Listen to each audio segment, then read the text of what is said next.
Proyektong pangtao, kultura at kalikasan. Diyan nakapaloob ang paglulunsad sa Phase 4 ng Pasig River Urban Development Project sa Arroceros Esplanade. Sa Maynila, may unang balita si Jamie Santos.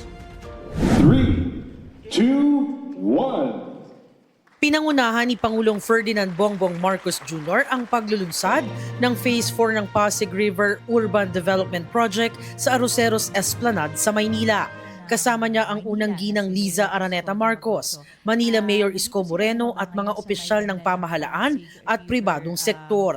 Nilibot ng Pangulo ang ilang bahagi ng Phase 4. Bumaba siya sa Meloton Station upang personal na silipin ang Clearbot, isang AI-powered solar vessel na tumutulong sa paglilinis ng Ilog Pasig.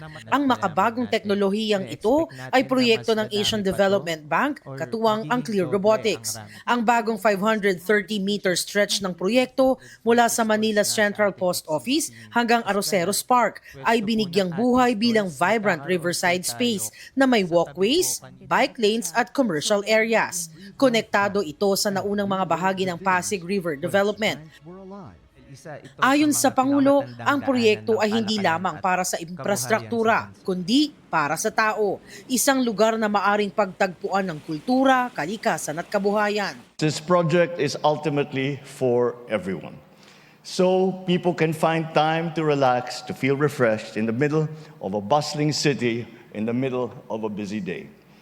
Just like in earlier phases, this portion is also open for the small and medium businesses to give them new ground to grow and to be part of this revitalized community.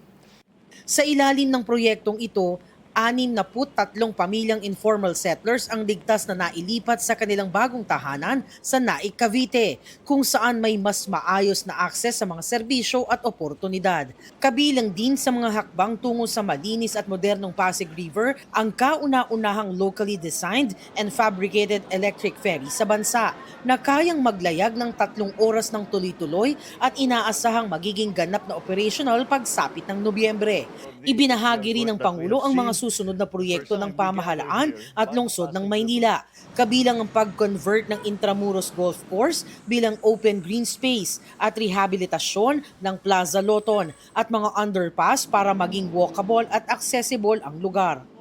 Pinasalamatan din ni Marcos ang unang ginang Liza Araneta Marcos na anyay isa sa mga pangunahing nagtulak sa proyekto. This Pasig Bigyang Buhay Muli project was named one of the recipients of the 2025 Asian Townscape Award. Ito ang unang balita. Jamie Santos para sa GMA Integrated News. Kapuso, huwag magpapahuli sa latest news and updates. Maging una ka sa balita at mag-subscribe sa YouTube channel ng GMA Integrated News.